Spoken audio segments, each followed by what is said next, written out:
Hi, this is Jim Starkweather with the KitMaker Network and Armorama.com, and welcome to another episode of Cracking the Box. Today we've got the new Takom, or Takom, not sure the pronunciation, but the French Renault FT char cannon with the Giraud turret. The Renault FT-17 was a French light tank that was among the most revolutionary and influential tank designs in history. The FT was the first operational armored tracked vehicle, or tank, to have its armament within a fully rotating turret. The FT's configuration, crew compartment at the front, the engine compartment at the back, and the main armament in a revolving turret, became and remains the standard tank layout. Over 3,000 Renault FT tanks were manufactured by French industry, most of them during the year 1918. Furthermore, beginning in October 1918, American industry produced 950 nearly identical licensed copies of the Renault FT, the 6-ton tank. The first turret designed for the FT was a circular cast steel version, almost identical to that of the prototype. It was designed to carry a Hotchkiss 8mm machine gun. In April 1917, it was decided for tactical reasons that some vehicles should be capable of carrying a small cannon. The 37mm Puto gun was chosen, and attempts were made to produce a cast steel turret capable of accommodating it, but it was unsuccessful. The first 150 FTs were for training only, and made of non-hardened steel and used the first model of turret. Meanwhile, the Berliet company had produced a new design, a polygonal turret of riveted plate, which was simpler to produce than the earlier cast steel turret. It was given the name Omnibus, since it could easily be adapted to mount either the Hotchkiss machine gun or the Puto 37mm with its telescopic sight. This turret was fitted to production models in large numbers. In 1918, Paul Giraud produced a successful circular turret, which was mostly cast with some rolled parts. The Giraud turret was also an omnibus design. Giraud supplied it to all of the companies producing the FT, and in the later stages of the war it became more commonplace than the Berliet turret. The Renault FT was widely used by French forces in 1918, and by the American Expeditionary Forces in France in later stages of World War I. George S. Patton was the commanding officer and organizer of the first U.S. Light Tank Brigade, entirely made up of Renault FT tanks. After the end of World War I, Renault FTs were exported to many countries, including Poland, Finland, Estonia, Lithuania, Romania, Yugoslavia, Czechoslovakia, Switzerland, Belgium, the Netherlands, Spain, Brazil, Turkey, Iran, and Japan. Renault FT tanks were used by most nations having armored forces, generally as their prominent tank type. The tanks were used in many later conflicts, such as the Russian Civil War, Polish-Soviet War, Chinese Civil War, Rif War, Spanish Civil War, and Estonian War of Independence. This is in 1/16th scale, so a little different than the former Meng release, which just came out in 1/35th scale, that I'm sure people are going to kind of draw comparisons to. Obviously, at 1/16th scale, the size, you can see from my hands on here, this is a large box, even larger than, say, a standard Dragon or Trumpeter size box. Let's just kind of take a look at some of the information on the box. We can see that this is their first kit, number 1001. It says detailed static display plastic model, completed interior construction.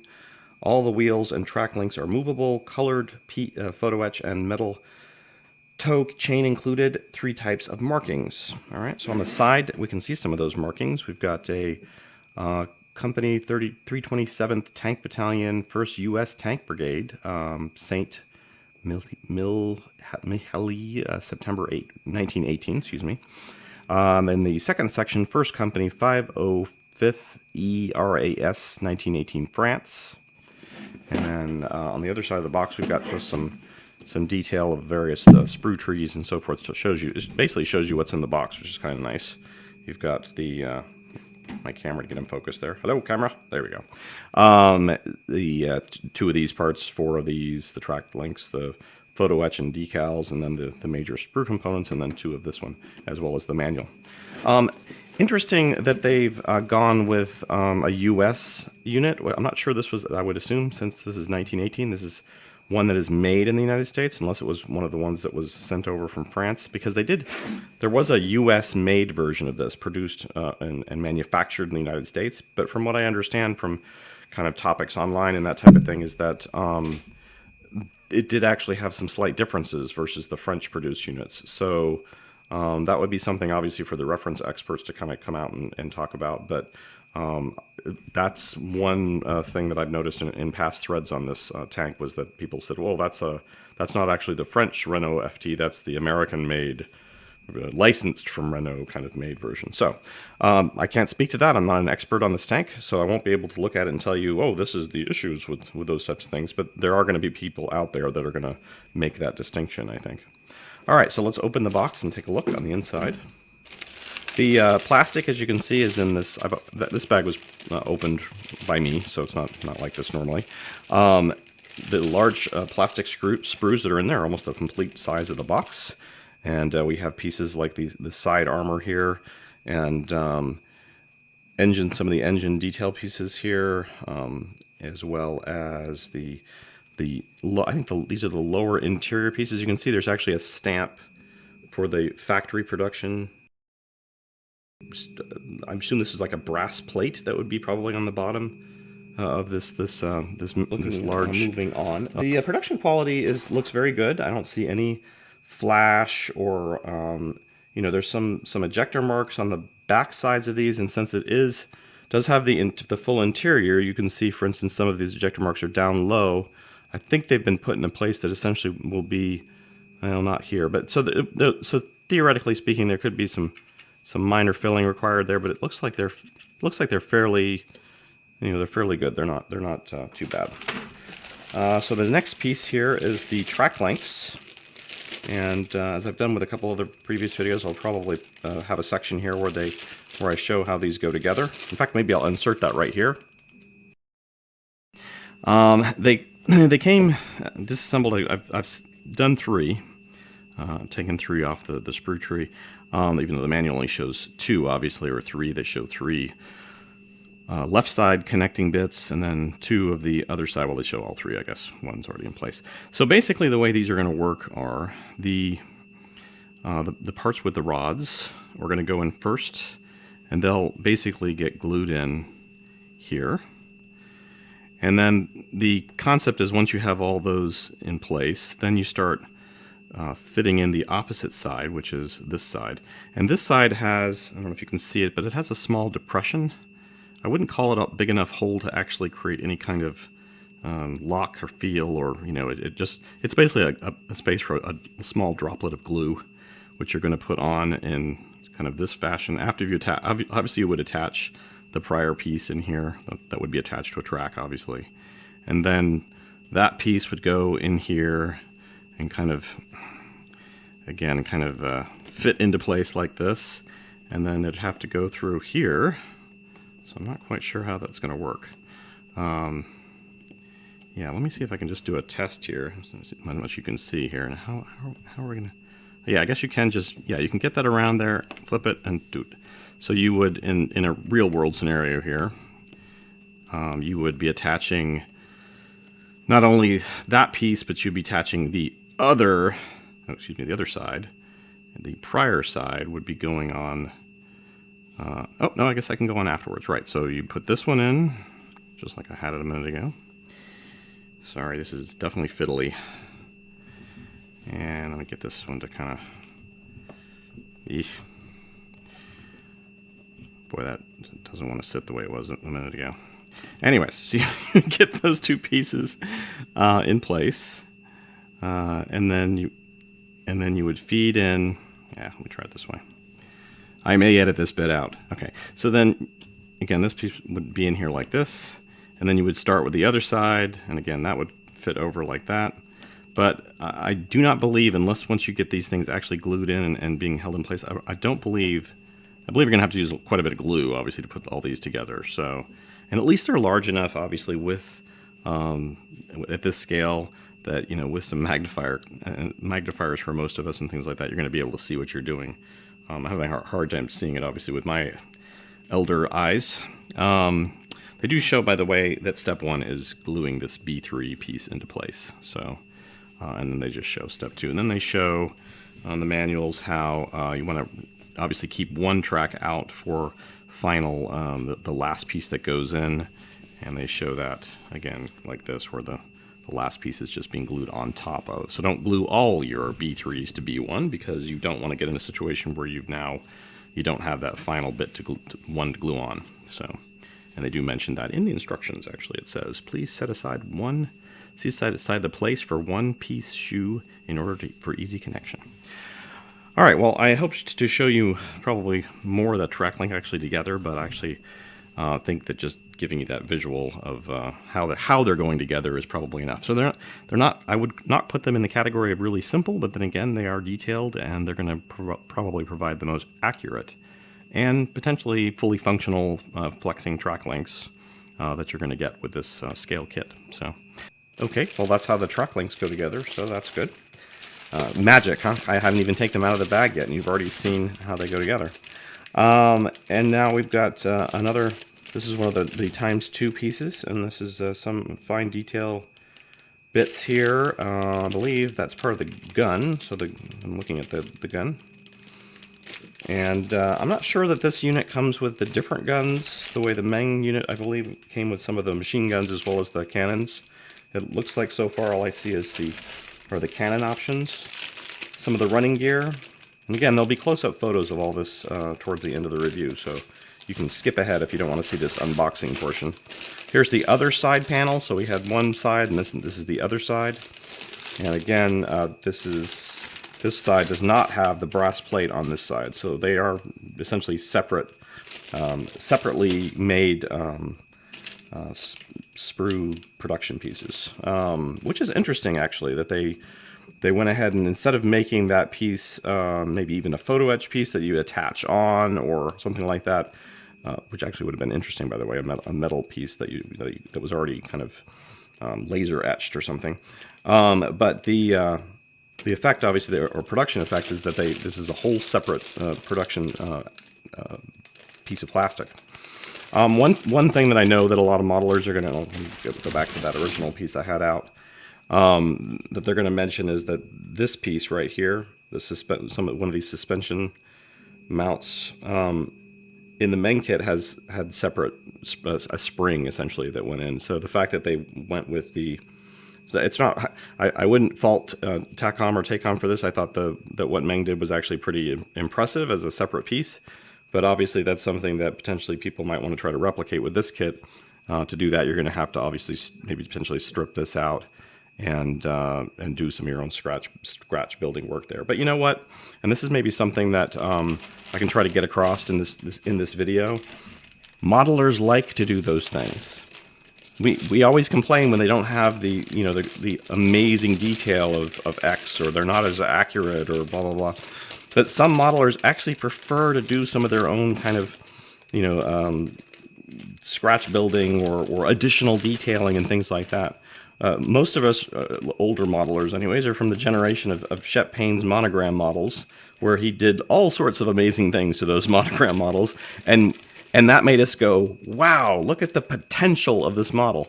So part of scale modeling, I believe anyways, is still that potential in a model. Like to have a model that's completely 100% that you're not going to have to do anything to, and it's just going to go together so easily, and there's nothing you're going to have to do to that thing. I don't really think that's what most modelers are looking for. I think what they're really looking for is an accurate model. In other words, one that they don't have to make a lot of corrections to make it historically accurate. But to add additional detail and so forth, they still want to do those things sometimes. So if you give them the tools to do those things, obviously, in this situation, I think both companies have done that. One company's given you the tools in the sense of separate parts that you have to put them together to create that effect, and the other one's done it a little more, in a way that you'd have to do a little bit of aftermarket scratch building to accomplish that. But neither are a bad thing. This is again part of the lower hull, and again I'm seeing some push pin marks there for that lower floor that you're going to have to do some sanding and filling on. No way around that. And this final piece again is some of the tools and various other bits. The tools look nice. I actually see some kind of wood effect graining on there. I'll try to get that in a photo. And the shovel looks good. There's definitely some very, very solid details here. Nothing that I see looking kind of soft and essentially, now this is new. I've never seen this done before, where the manual. This is a really good idea, actually. Number one, it seals away your decals and photo etch and everything, puts them into something where they're not going to get easily lost. But the fact that, essentially for people who might be more kit collectors, you essentially, you've sealed away your manual in a nice airtight bag, so it's not going to get like all bad. And same thing with the decals. You've got them like double sealed now, so they're not going to really get any oxygen. Actually, nope, they put a hole in it. Never mind. I take all that back. There's a hole in it. Don't put holes in the bag. It makes it easier for them to be packaged. I'm sure it's a production issue, but so the photo etch is interesting. It's kind of a not a brass photo etch. It's actually colored like the plastic. It may be pre-primered. I'll have to take a look at that in a photo and maybe see if I can determine that. Okay, so here's the manual. Very nice color, gloss color cover. Very nice. Almost like a little soft cover book. So the manual looks well laid out. I like these illustrations are really good. They're not just CAD. They're actually kind of laid out like a traditional type of instruction manual. They've got an parts overlay obviously here. In English, there's English, not just a kind of a symbology kind of thing, but some of the things are in English. But the things that don't really need to be too much. I mean, just the header there, the all engine parts main color is X10 gunmetal. And then of course it just does step-by-step instructions. Looks like very well laid out instruction. We'll take a look. Oh, we already took a look at that. So again, kind of doing some time traveling here back and forth. And the close. And then here's the chain you get. Again, I'll get some better photos, but the chain looks realistic in terms of a chain of that time period and for this size tank. Get these decals to come out. Here's the decal sheet. They are marked Takom in 2013, so obviously unique to this kit. And here's the photo etch, and let me see, this is in a resealable bag. See if I can get kind of a feel for it. And it obviously is metal. Yeah, it does actually feel like it's essentially metal that's been primered with a sealer coat, or it's been dipped, or something like that. So interesting idea. We were just having a conversation in our forums about the benefits of priming or not priming your models, but obviously everybody agreed that photo etch parts needed to be primed. So this is kind of a pre-primered effect. I'm not sure if I'm wrong, and this is actually like colorized metal. I'm trying a hard time to imagine that. Here, I will do a test. Let's do an unimportant part here. I will try to scrape away some of this paint. And yeah, you can see underneath it is brass. So I don't know if I can get close enough up there, but yeah, you can see I've scraped away the primer coat and there's brass underneath. Okay, so let's go ahead and take a look at some in-depth photos for this kit, and then we'll come back and conclude.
Okay, well, I hope you enjoyed the photo preview and unboxing for this kit. The history portion obviously is the same one we did for the earlier Meng release, because it's the same tank, so why redo something? So you might have skipped over that bit. But essentially, again, this looks like a very solid release from Takom, their first release. We can't expect any manufacturer to get their first kit done perfectly, although I wouldn't say any kit is perfect anyways, so hope I'm not trying to set that standard, that we have perfect models out there in the world. There aren't perfect models. So whatever issues people might see with this kit, I hope they give it essentially the thumbs up in terms of scale. This is the only 1/16 Renault FT you're going to find, so if you're thinking there's a better one out there somewhere, then I don't know. I'm not sure you're going to find one. So our thanks to Takom for sending us this advanced review kit, and you can probably find this one in stores very soon, if not already. You definitely want to probably keep an eye out for a future inbox or built review on this kit on Armorama, as well as I'm sure there'll be numerous ones popping up all over online. But again, check this one out in your local store or through your local retailers. I'm sure they're either taking pre-orders right now or maybe even starting to get these units in for sale. Well, thanks for watching, and if you have any comments or suggestions, I ask you to leave them below in our comments area. Also, if you're on YouTube, remember you can subscribe to our YouTube channel to get updates quickly about videos we put up, as well as you can also rate and comment on our videos on YouTube directly. Thanks for watching.